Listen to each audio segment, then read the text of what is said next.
someone help me. As soon as our eyes met, I could tell the college girl was asking for help. And then, I ended up helping her and being late for an important business meeting. This means you're off the fast track now, serves you right. My boss had a smile on his face.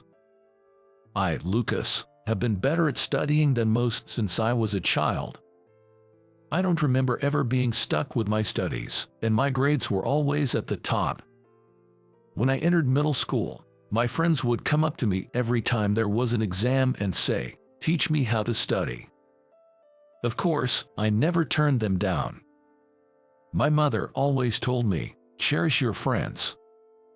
In fact, that's all she ever said. My father never once told me to study. Perhaps, growing up in such a home environment allowed me to thrive and excel academically. Anyway, I graduated from middle and high school with excellent grades. Afterward, I graduated from a prestigious university and joined a company considered top tier by society. People often told me I was on the fast track, and even as a new employee, I was entrusted with significant responsibilities because I was seen as a rising star. Among my peers, many were envious of me. But of course, there were also those who were jealous. For example, my boss, John, was one of them. Whether or not he's truly jealous of me, there's no doubt that he sees me as an enemy. John would call me out for every little thing, constantly reprimanding me. He criticized things like outdated documents or typos in emails, essentially nitpicking over trivial matters. Honestly, it was troubling and sometimes hindered my work. Still, I couldn't complain directly to John, because he was the right hand of the executive vice president, Mr. Baker. John always followed Mr. Baker around and even accompanied him on his golf outings on weekends. He even went to the extent of driving Mr. Baker to and from lunch in his own car. He was always showing off his connection with Mr. Baker to everyone around. And he would use that connection to act boldly towards his subordinates. Whenever I complained, John would immediately threaten me with, "I'll tell Mr. Baker on you." Needless to say, he never used words like fired or demoted directly. He would just insinuate it, effectively silencing anyone. While silencing his subordinates, John was incredibly weak towards his boss. When the department head, George, said, "Let's go out for drinks today," John would cheerfully reply, "Yes, yes, I'd be delighted to join," and follow along easily. He behaved the same way towards senior managers and division chiefs. In other words, he would flatter those above him in power and dominate those below him to ensure they couldn't oppose him. He was such a troublesome and outdated person. That's why no one in the same department dared to oppose him. In the end, all I could do was use John as a negative example and vow to become a better boss when I climbed the ladder. For now, if I did my job without any mistakes, he wouldn't have any grounds to complain. Thinking this, I was extremely careful with my daily work. All right, finished with today's work. John, please check this. This was when I submitted documents that I had carefully checked as usual. John frowned.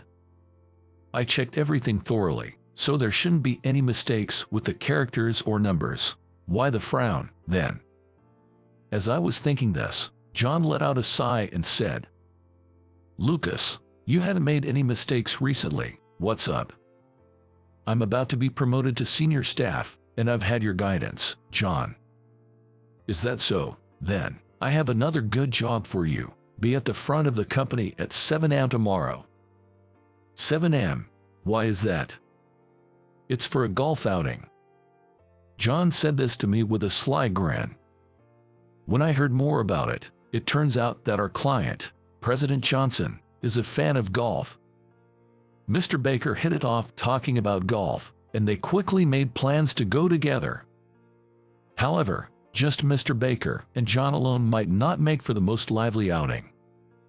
So, it seems they've decided to bring John and one other person along. Anyone is fine to bring along, but according to Mr. Baker, beginners take too much time, so they are out of the question. That's when John thought of me, since I was in the golf club during my school days. Even though it's an invitation from John, if it involves Mr. Baker and our client Mr. Johnson, it's a business engagement, which is a serious matter. There was no way a mere employee like me could refuse. Reluctantly, I agreed to go to the business golf outing. And the next day, I headed to the station earlier than usual to catch the train. We were supposed to travel from the company to the golf course in John's car. Moreover, Mr. Baker was supposed to provide the golf clubs and other equipment. So, all I had to do was make sure I wasn't late to the office.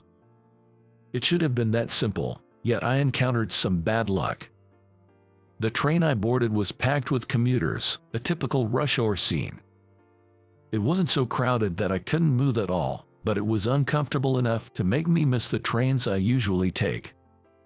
As I was thinking that I should have taken a taxi to the office, I happened to look up. That's when I noticed a college girl sitting in the seat in front of me. "What's wrong? You seem bothered by something." Upon closer inspection, next to the college girl, who looked annoyed, was a middle-aged man who appeared to be asleep. He looked like a company employee, half drunk from the morning, leaning on the college girl's shoulder. Moreover, his mouth was slightly open, and with his crossed arms and widely spread legs, he seemed to be subtly touching the college girl. Is this guy pretending to be asleep? I watched closely, but the college girl, out of fear, seemed unable to stand up. Should I help her? As I was contemplating, the college girl, noticing my gaze, looked up at me. To me, her look seemed to be pleading for help. I nodded slightly to the college girl. Understanding my intention, she nodded back. At that moment, I grabbed the college girl's arm and briskly helped her to stand her. Ouch! As the college girl suddenly stood up, the middle-aged man who had been leaning on her fell onto the train seat with a thud. Simultaneously, a chuckle spread among the surrounding passengers. "Are you okay?" While addressing the middle-aged man, I maneuvered the college girl behind me to shield her. "What the hell are you doing?" The man glared at me as he stood up. Then, he fiercely punched me in the face. "What are you doing hitting me all of a sudden?" "Shut up." The middle-aged man swung at me again, attempting to hit me. At that moment, I calmly grabbed his arm and declared, "This is assault. I'm calling the police." While saying that, I pushed the middle-aged man to the floor, still holding onto his arm. Thanks to the help of some salarymen around who understood the situation, we managed to subdue the middle-aged man without much trouble. After that, I got off at the next station with the conductor that another passenger had called to the scene. I had to go to the railway police office inside the station to explain what had happened. In the station office, not only was I questioned about the incident, but I also received treatment for the cheek that the middle-aged man had punched. While I was dealing with this, the college girl I helped came over to me.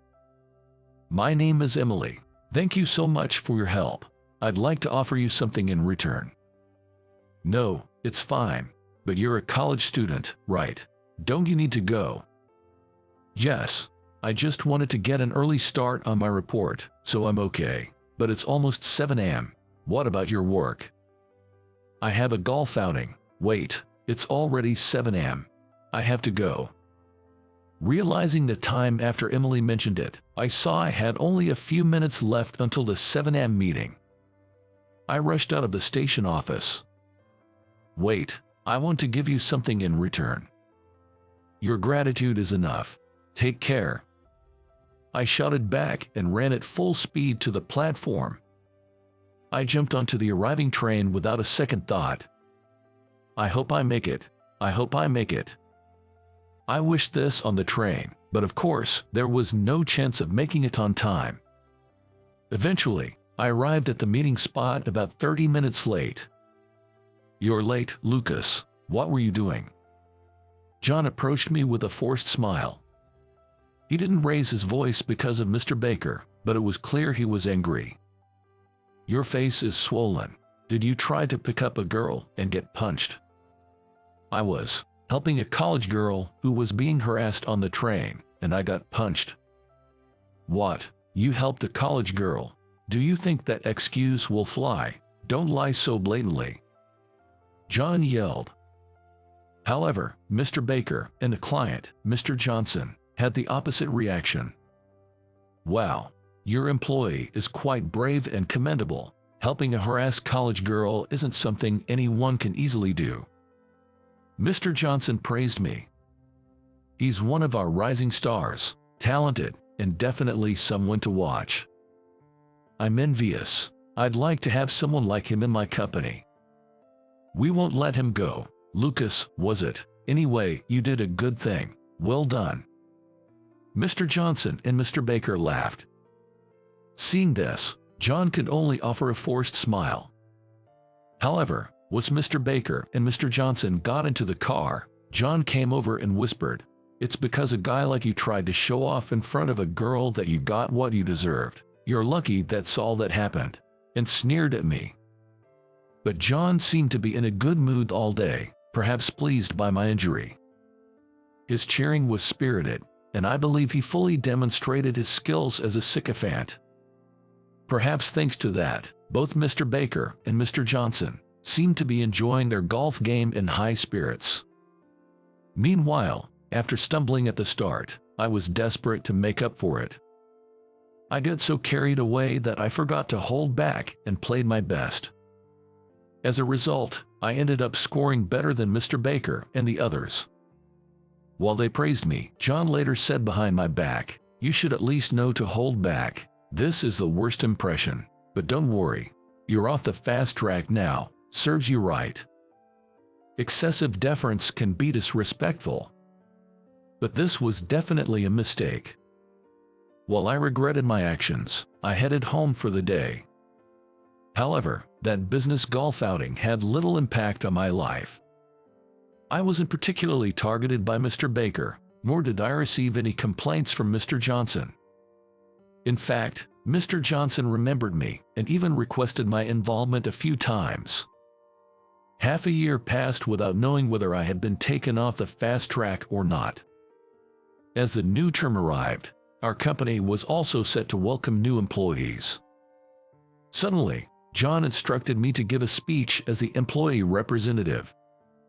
If I had been given prior notice, I would have been confident in handling it.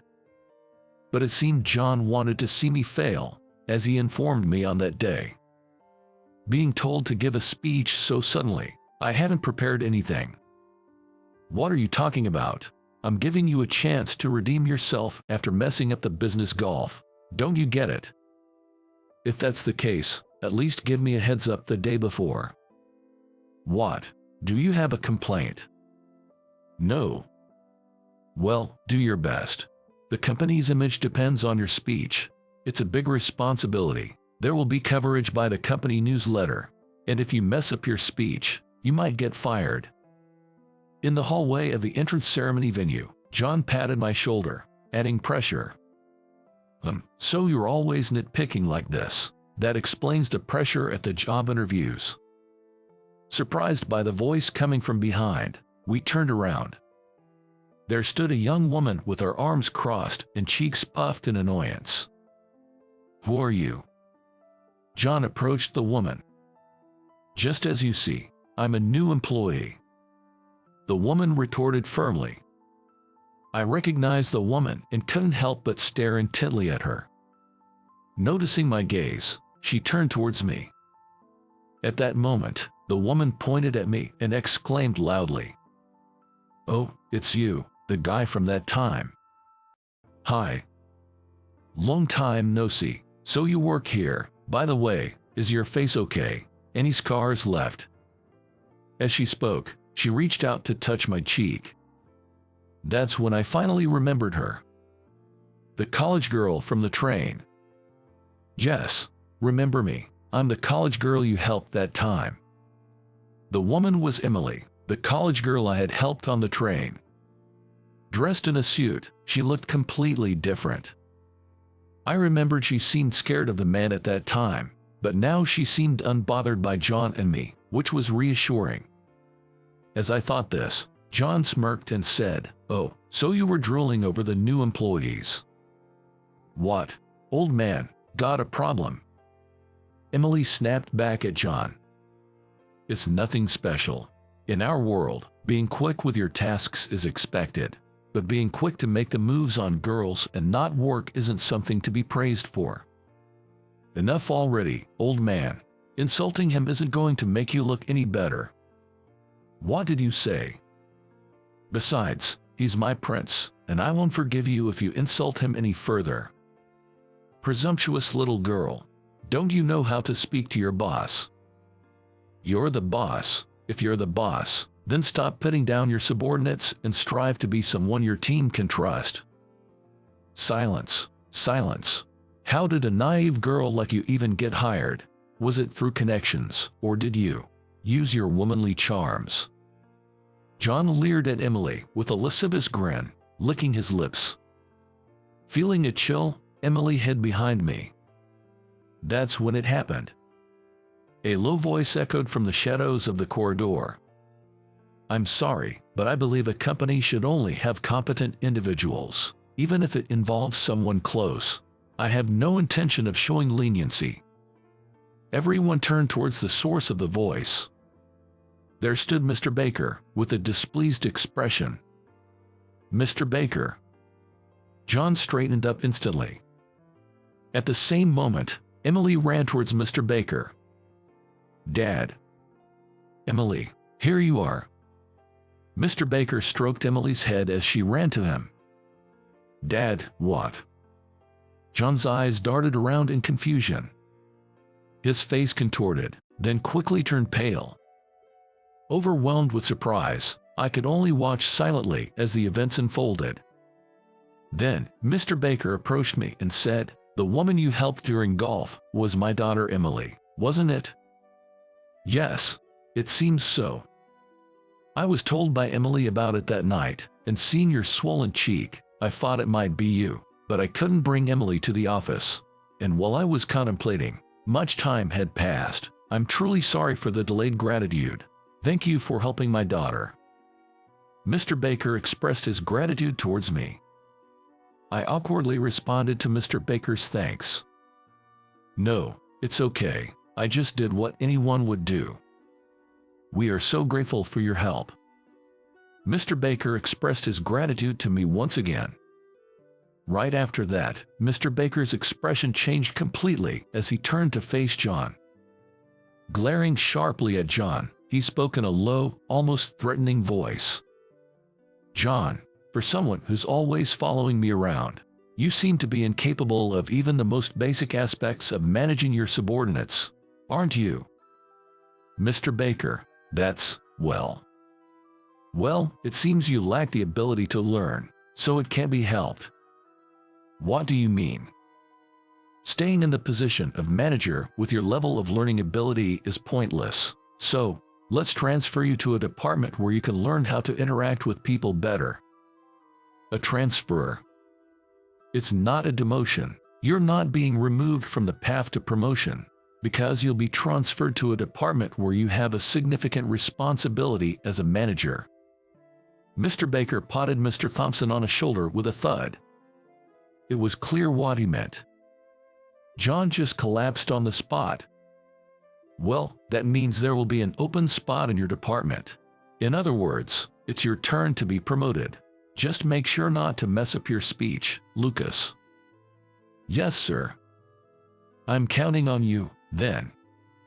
Mr. Baker patted my shoulder and then left.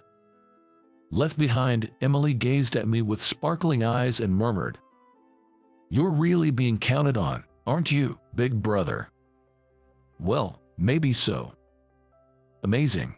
And the induction ceremony speech is like representing all the employees, right? You really are a prince. Amazing. So amazing." Emily was jumping up and down, bubbling with excitement like a child. Just watching her made me feel inexplicably nervous. "Oh, right. I need to find a perfect spot to take pictures with my phone. See you ahead. Don't expect too much from me. It just makes me more nervous. I let out a wry smile as I watched Emily dash off. In the end, the induction ceremony concluded without a hitch. I was curious about Emily, who was at the front row taking photos of the ceremony, but my speech also went smoothly. Right after the ceremony, Mr. Thompson was called to the HR department and was immediately assigned to be in charge of the supply warehouse.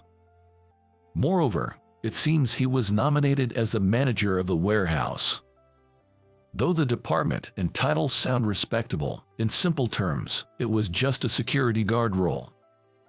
It was a quiet position replacing a retired security guard. On the other hand, in my department where the manager was absent, Mike, the section chief, got promoted to manager. I was also promoted from chief to section chief. And my first task in this new role was to train Emily. Apparently, this was a direct order from Mr. Baker, and the new manager, Mike, relayed it to me with a wry smile.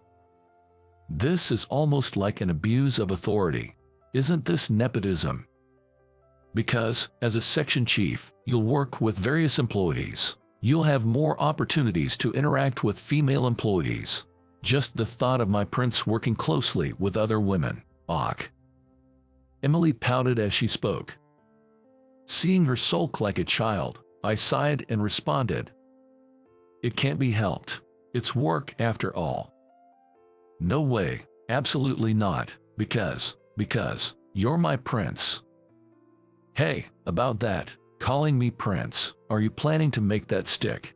Everyone in our department has started teasing me, calling me prince. I mentioned it in a low voice, but I couldn't deny the feeling that it was too late. Emily looked puzzled, and the people around us were smirking while listening to our conversation. Several weeks later, we were now being treated as a couple in the midst of a workplace romance by everyone around us. Moreover, rumors had spread that our relationship was officially recognized by Mr. Baker. Moreover, my colleagues would even tease me, saying, "You've snagged a catch." When I told this to Emily, she whispered in my ear with a laugh. It's too late to back out now, isn't it? So, I'm ready whenever you are. Emily said it jokingly, but I'm sure she was also expecting something. I wasn't against the idea either and was ready to make up my mind. So, I responded with this. Will you become my princess starting today? It wasn't the best line for proposing a relationship with marriage in mind, but Emily nodded happily, so I think it was fine. I'll make sure to come up with something more clever when I actually propose. I was already thinking about what to say for the proposal, so I wouldn't panic like I did for that speech.